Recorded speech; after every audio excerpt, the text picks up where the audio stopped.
Hello friends, welcome back to our channel. तो दोस्तों, आगे के एपिसोड्स में अगर तुम्हें लगता है कि ये सिर्फ एक टाइटन फाइट होने वाली है तो रेडी हो जाओ शॉक के लिए, क्योंकि स्कल आइलैंड पर इस बार सिर्फ टकराव नहीं बल्कि एक ऐसा कोलाइजन होने वाला है जो पूरी स्टोरी का गेम ही चेंज कर देगा। लेकिन दोस्तों, वीडियो स्टार्ट करने से पहले अगर तुम्हें ऐसी डीप ब्रेकडाउन्स, थ्योरीज और मॉन्स्टरवर्स कंटेंट पसंद आता है तो चैनल को लाइक करो, सब्सक्राइब करो और बेल आइकन जरूर प्रेस करो ताकि जब भी ऐसी नेक्स्ट वीडियोस आए तुम सबसे पहले देख सको। और हाँ दोस्तों, वीडियो को हाइप करना मत भूलना। तो चलो बिना देर के वीडियो स्टार्ट करते हैं। तो दोस्तों, एंड गेम ऑफिशियली यहाँ आ चुका है और इस बार फील अलग है, क्योंकि ये वो यूजुअल सेटअप वाला फेज नहीं लग रहा जहाँ स्टोरी बस बिल्ड हो रही हो, बल्कि यहाँ ये सीधा इग्निशन लग रहा है। मतलब जो कुछ भी हम इतने टाइम से मोनार्क लेगेसी ऑफ मॉन्स्टर्स में देख रहे थे, अलग अलग स्टोरी लाइन्स, डिफरेंट कैरेक्टर्स,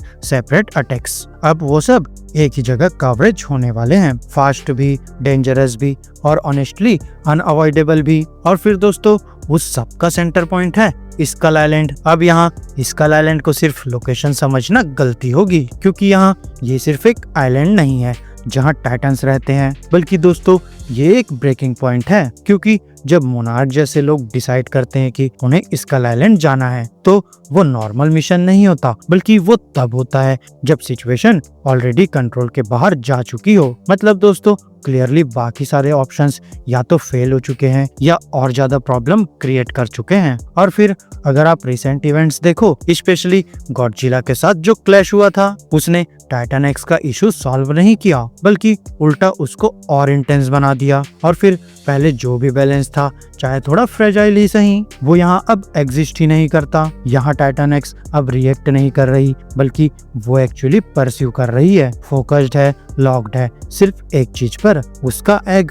और दोस्तों, यही पॉइंट पूरी स्टोरी का गेम चेंज कर देता है, क्योंकि अब ये सिर्फ एक टाइटन सिटी डिस्ट्रॉय कर रहा है वो वाली सिचुएशन नहीं रही, बल्कि ये एक चेज बन चुकी है। और ये नॉर्मल चेज नहीं है बल्कि ये एक मदर का इंस्टिंक्ट है। और भाई ऑनेस्टली ये सबसे डेंजरस टाइप का मोटिवेशन होता है। यहाँ ऐसी चीज ना रुकती है, ना नेगोशिएट करती है और ना ही वेट करती है, वो तो बस आती है। और फिर जहाँ एग होगा टाइटन एक्स वहाँ जरूर पहुँच जाएगी। अब दोस्तों, इसको मोनार्क के स्कल आइलैंड मूव के साथ कनेक्ट करो तो एक क्रेजी पॉसिबिलिटी सामने आती है। क्या मोनार्क कॉन्ग को इन्वॉल्व करने वाला है? और अगर हाँ, तो ये डिसीजन थोड़ा रिस्की नहीं है भाई, बल्कि ये बहुत ज्यादा रिस्की है, क्योंकि कॉन्ग कोई ऐसा टाइटन नहीं है जिसे आप सिंपली डिप्लॉय कर दो। यहाँ वो इंटेलिजेंट है, टेरिटोरियल है और सबसे इम्पोर्टेंट रिएक्टिव है, क्योंकि स्कल आइलैंड उसका घर ही नहीं है बल्कि वो उसकी आइडेंटिटी है। और अगर कोई उसी स्पेस में एंटर करता है तो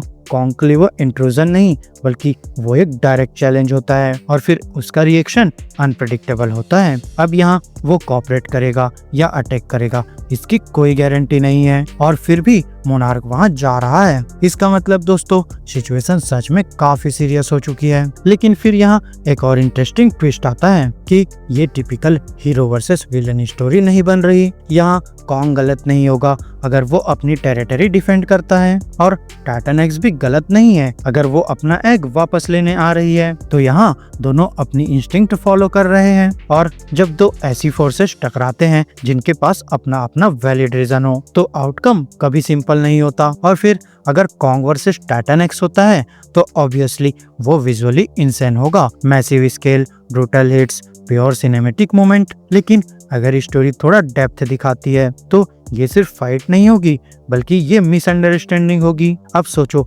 अगर कॉन्ग को रियलाइज हो जाए कि टाइटन एक्स इन्वेट करने नहीं बल्कि सर्च करने आई है तो पूरा डायनेमिक चेंज हो सकता है। तब यहाँ फाइट डोमिनेंस की नहीं बल्कि अंडरस्टैंडिंग की हो जाएगी। और दोस्तों, ऑनेस्टली अगर ऐसा होता है तो ये मॉन्स्टरवर्स का एक सबसे यूनिक मोमेंट बन सकता है। दोस्तों, अब थोड़ा ह्यूमन साइड की बात करते हैं, क्योंकि वहाँ भी स्टोरी काफी स्ट्रॉन्ग चल रही है। कैट और केंटारो का आर्क इस पॉइंट पर काफी इमोशनल हो चुका है। यहाँ ये टाइटन फाइट्स जितना लाउड नहीं है, लेकिन इसका इम्पैक्ट उतना ही हैवी है। यहाँ दोनों एक साथ ग्रो नहीं हुए, उनका पास्ट शेयर्ड नहीं था, और अब जब वो एक दूसरे के अपोजिट खड़े हैं तो वो सिर्फ लोग नहीं बल्कि दो अलग आइडेंटिटीज है जो क्लैश कर रही है। यहाँ कैट अभी भी रीजन होल्ड करने की कोशिश कर रही है। वो चाहती है कि इजाबेल सिचुएशन को और वर्स ना करे। दूसरी साइड पर केंटारो है जो केओस के काफी क्लोज आ चुका है, इन्फ्लुएंस के अंदर है और शायद कुछ चीजों को जस्टिफाई भी कर रहा है जो क्लियरली रॉन्ग डायरेक्शन में जा रही है,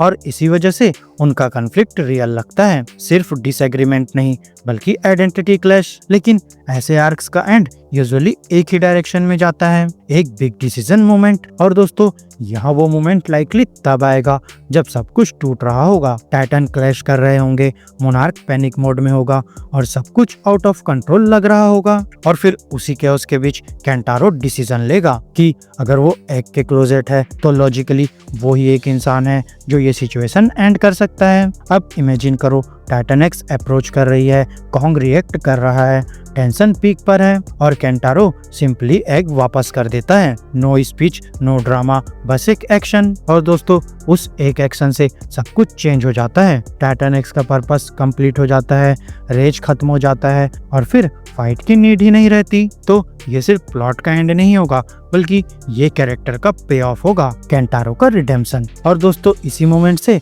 वो इमोशनली भी कैट के पास वापस आता है। अब इसी के पैरेलल एक और स्टोरी लाइन चल रही है जो थोड़ी साइड लगती है बट एक्चुअली काफी इम्पोर्टेंट है। शॉ और केको का ट्रैक। यहाँ वो बिली रैंडा के क्लूज फॉलो कर रहे हैं और जो वो ढूंढ रहे हैं वो टाइटन नहीं है बल्कि वो सॉल्यूशन है, क्योंकि बिली रैंडा टाइटन्स को सिर्फ स्टडी नहीं करता था बल्कि वो उन्हें समझता था। और दोस्तों अगर उसने एक हिडन रिफ्ट आइडेंटिफाई किया है तो यहाँ वो रैंडम नहीं हो सकता बल्कि दोस्तों ये उसका पर्पस है। और ये रिफ्ट एक वेपन नहीं लगता बल्कि ये एक डोरवे लगता है, एक ऐसा पाथ जहाँ से टाइटन्स को उनकी ओरिजिनल जगह या इकोसिस्टम में वापस भेजा जा सकता है। मतलब फाइनल सॉल्यूशन डिस्ट्रक्शन नहीं बल्कि रिस्टोरेशन हो सकता है। सोचो एक साइड पर कैट और केंटारो एग रिटर्न करके इमोशनल कॉन्फ्लिक्ट सॉल्व करते हैं, वहीं दूसरी साइड पर शॉ और केको रिफ्ट ओपन करके लार्जर थ्रेट हैंडल करते हैं। यहाँ दोनों स्टोरी लाइन्स अलग है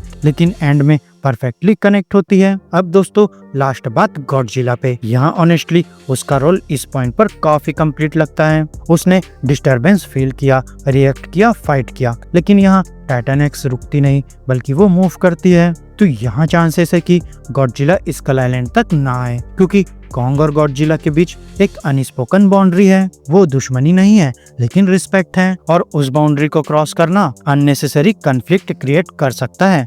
लेकिन अगर वो एक फ्रेम शेयर करते हैं बस एक मोमेंट के लिए, नो फाइट नो केओस, सिर्फ एक साइलेंट एक्नॉलेजमेंट, दो किंग्स दो अलग वर्ल्ड्स एक ही स्क्रीन पर। और भाई ऑनेस्टली कभी कभी ऐसे मोमेंट्स किसी भी फाइट से ज्यादा पावरफुल होते हैं, क्योंकि एंड में ये स्टोरी सिर्फ ये डिसाइड नहीं कर रही कि कौन जीता बल्कि यहाँ ये डिसाइड कर रही है कि यहाँ क्या चेंज हुआ, यहाँ कैरेक्टर्स कैसे इवॉल्व हुए और टाइटन्स को हम कैसे देखते हैं, सिर्फ मॉन्स्टर्स की तरह या बींग्स की तरह जिनके पास एक पर्पस है। और अब जब सब कुछ स्कल आइलैंड की तरफ आ रहा है तो दोस्तों एक ही बात क्लियर है कि जब ये सब टकराएंगे तो सिर्फ फाइट नहीं होगी बल्कि यहाँ गेम ही चेंज हो जाएगा। तो फ्रेंड्स मेरी इस वीडियो में बस इतना ही। आपको हमारी ये वीडियो कैसी लगी अपने थॉट्स कमेंट बॉक्स में शेयर कर सकते हैं, और अगर ये वीडियो अच्छी लगी हो तो वीडियो को लाइक करो, चैनल को सब्सक्राइब करो और ऐसे ही लेटेस्ट कंटेंट के लिए बेल आइकन जरूर प्रेस कर लो। और हाँ दोस्तों साथ ही वीडियो को हाइप करना मत भूलना। तो अब हम मिलेंगे आपसे अपनी नेक्स्ट वीडियो में, तब तक के लिए स्टे गीकी स्टे देसी दोस्तों।